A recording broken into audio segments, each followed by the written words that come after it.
प्रणाम।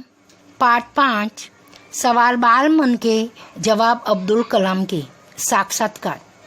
इस पाठ में डॉक्टर कलाम और बच्चों के बीच की गई हुई प्रश्नोत्तरी दिखाई गई है। यह बातचीत तब संपन्न हुई थी जब डॉक्टर कलाम राष्ट्रपति पद पर आसीन थे।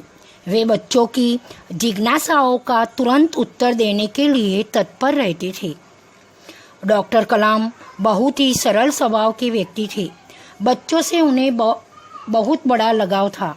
इस पाठ में बच्चों ने उनसे विविध विषयों पर प्रश्न पूछे हैं और डॉक्टर कलाम ने उनके उत्तर दिए हैं। तो चलो हम चलते हैं पाठ की ओर। प्रश्नकर्ता आर अरविंद, कक्षा 3, सेंट मेरी स्कूल, चेन्नई। क्या आप अपने बचपन की कोई यादगार घटना हमें सुना सकते हैं? डॉक्टर कलाम: कक्षा 5वीं के मेरे शिक्षक श्री सी सुब्रमण्य अय्यर की एक बात मुझे याद है। एक दिन कक्षा में वे हमें यह बता रहे थे कि कोई पक्षी कैसे उड़ता है। उन्होंने हमें रामेश्वर के समुद्र तट पर ले जाकर इसका जीवंत उदाहरण दिया। वह ऐसी यादगार घटना थी जो मेरे मन मस्तिष्क में हमेशा के लिए बैठ गई। इसी से मुझे आगे विज्ञान पढ़ने की प्रेरणा मिली।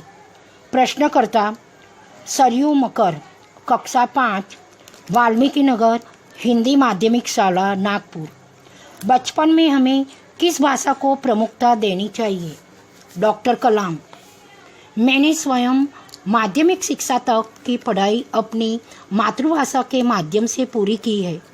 कॉलेज और उससे आगे की शिक्षा अंग्रेजी माध्यम की संस्थाओं में हुई। मेरा मानना है कि हम कॉलेज में भी माध्यम के रूप में मातृभाषा का चुनाव कर सकते हैं, क्योंकि युवा अपनी मातृभाषा में ही सोचता है, उसी में अपनी बात सहजता से कहने में सक्षम होता है। पर इसमें कोई भी दो राय नहीं कि वैश्विक स्तर पर संपर्क के लिए हमें अंग्रेजी जैसी एक संपर्क भाषा की नितांत आवश्यकता है। प्रश्नकर्ता हर्ष पटेल, कक्षा 5, चंदूलाल विद्या मंदिर, मुंबई। यदि हम आपकी तरह बनना चाहें तो हमें क्या करना चाहिए? डॉक्टर कलाम: जब आप युवा अवस्था में कदम रखें तभी आपको जीवन में लक्ष्य निर्धारित कर लेना होगा। हमेशा कुछ बड़ा सोचो। जैसे ही यह अनुभूति हो कि आप आखिर बनना क्या चाहते हैं, तभी से उस दिशा में प्रयास और श्रम प्रारंभ कर दो। कहने का अर्थ है कि जी तोड़ मेहनत करो। ज्यों-ज्यों आप आगे ही की ओर बढ़ोगे, आपका सामना बाधाओं तथा कठिनाइयों से होगा। आपको अपने अंदर दृढ़ साहस पैदा करना होगा। समस्याओं को पराजित करने में महारत हासिल करनी होगी, तभी जीवन में सफल हो पाओगे। पहले यह जरूरी है कि आप निरंतर ज्ञान अर्जित करो। प्रश्नकर्ता चिराग जैन, कक्षा 7, बॉम्बे, कैम्ब्रिज, अंधेरी, पश्चिम मुंबई। वह कौन सी बड़ी चुनौती है जिसका सामना हमें आज करना पड़ रहा है?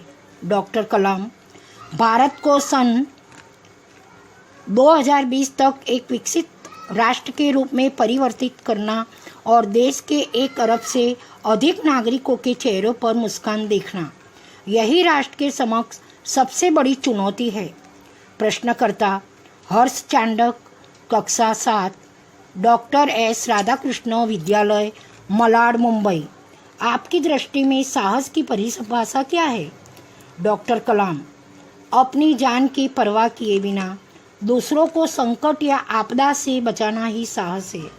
प्रश्नकर्ता तरुण पटेल, कक्षा 8, स्वामीनारायण इंडिपेंडेंट स्कूल, लंदन। हम प्रवासी भारतीय मातृभाषा के प्रति गर्व की भावना कैसे विकसित करें? डॉक्टर कलाम: भारतीय मूल का कोई भी व्यक्ति एक बृहत भारतीय परिवार का अंग है और उसे हमारे देश की सांस्कृतिक विरासत पर गर्व है। सौभाग्य से आप लोग ऐसी स्थिति में हैं कि अपनी मातृभूमि से अच्छी तरह से जुड़े हुए हैं और यही आपके लिए गौरव की बात है। प्रश्नकर्ता सत्यम, कक्षा 10, जिला स्कूल, मुंगेर। जो भी बच्चे आपसे मिलते हैं वे कहते हैं कि वे एक प्रसिद्ध वैज्ञानिक, इंजीनियर, डॉक्टर आदि बनना चाहते हैं, पर किसान, मजदूर और कलाकार भी किसी राष्ट्र के लिए उतने ही महत्वपूर्ण हैं। हमें ऐसे ही परिवारों से आते हैं। हमारे लिए आपका क्या संदेश है? डॉक्टर कलाम, किसान, मजदूर, कलाकार और दस्तकार ये सभी हमारे राष्ट्र के अभिन्न अंग हैं। राष्ट्र निर्माण में हमें उन सबों की समान रूप से दरकार है। आप सभी को चाहिए कि अपने अपने क्षेत्रों में खूब उन्नति करें। प्रश्नकर्ता रोहित चतुर्वेदी, कक्षा 11, इस्लामिया इंटर कॉलेज, इटावा। आप कहते हैं कि भारत 2020 तक विकसित राष्ट्र बन जाएगा, पर निरंतर बढ़ती जनसंख्या और बेरोजगारी इसे संभव होने देगी? डॉक्टर कलाम, विकास स्वयं जनसंख्या वृद्धि को रोकने की अचूक औषधि है। इसमें जन शिक्षा, विशेषकर स्त्री शिक्षा की बात भी सम्मिलित है। इससे छोटा परिवार, सुखी परिवार की मान्यता को बल मिलता है। भारत 2020 तक का मिशन यहाँ के युवाओं को रोजगार के पर्याप्त अवसर सुलभ कराएगा। ग्रामीण क्षेत्रों में बड़ी संख्या में उद्योग धंधे स्थापित किए जाएंगे, जिससे उन क्षेत्रों में रोजगार के प्रचुर अवसर पैदा होंगे। प्रश्नकर्ता अर्श मेहता, कक्षा 12, तेजस हाई स्कूल, बड़ौदा। आपको ऐसा क्यों लगता है कि 2020 तक भारत विकसित राष्ट्र बन जाएगा? डॉक्टर कलाम, भारत की जनसंख्या 1 अरब से अधिक है।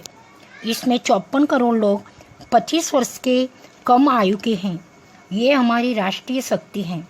भारत को 2020 तक विकसित राष्ट्र में परिवर्तित करने के लिए हमारे पास प्रचुर प्राकृतिक संसाधनों के साथ ही सुनियोजित खाका भी उपलब्ध है। 54 करोड़ युवाओं के विचारों की एकता निश्चय ही इसे विकसित राष्ट्र में परिवर्तित करने में सफल होगी। प्रश्नकर्ता एस कार्तिक, कक्षा 12, अमर ज्योति इंग्लिश स्कूल, बेंगलोर।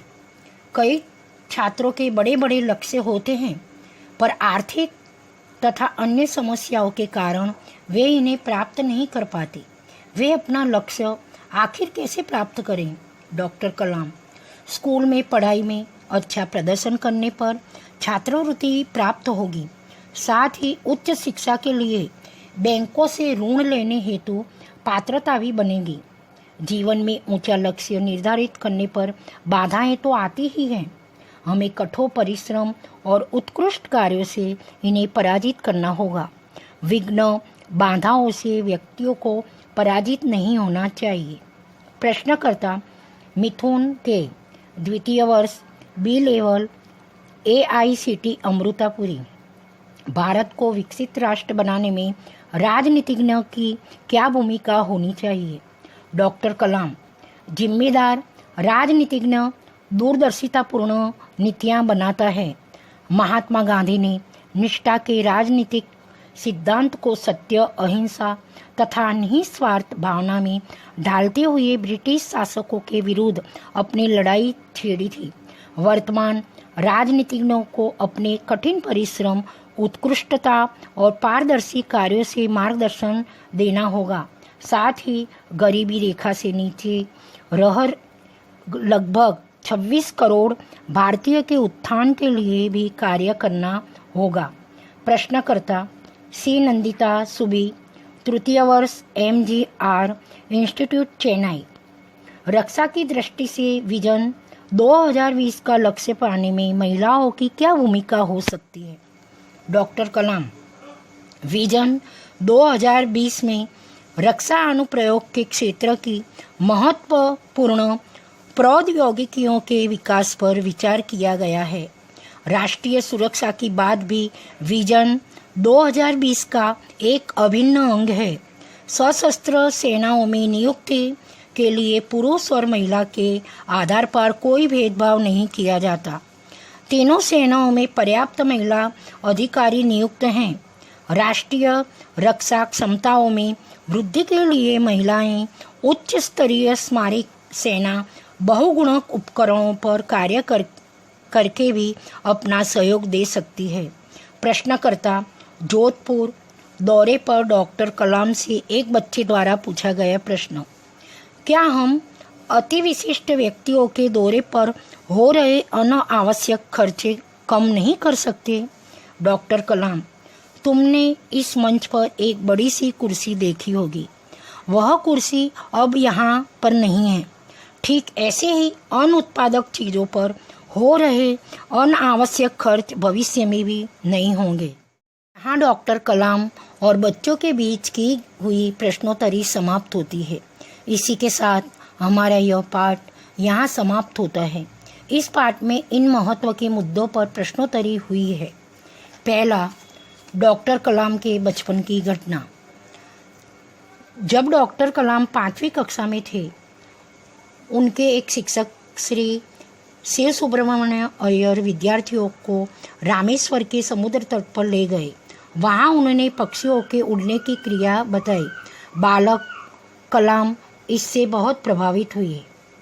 दूसरा, भाषा के प्रति डॉक्टर कलाम का दृष्टिकोण। डॉक्टर कलाम मानते हैं कि शिक्षा का माध्यम मातृभाषा ही होना चाहिए, क्योंकि विद्यार्थी जिस भाषा में सोचता है उसी में वह अपनी बात अच्छी तरह से प्रकट कर सकता है। हाँ, वैश्विक स्तर पर संपर्क बनाने के लिए अंग्रेजी जैसी विदेशी भाषा का ज्ञान भी होना जरूरी है। तीसरा, जीवन में सफल होने का मंत्र। पहले यह सोचो कि तुम्हें क्या करना है, क्या बनना है। लक्ष्य निश्चित हो जाने पर उसी दिशा में कठिन परिश्रम करने और आने वाली कठिनाइयों बाधाओं को जीतने से ही जीवन में सफलता मिलती है।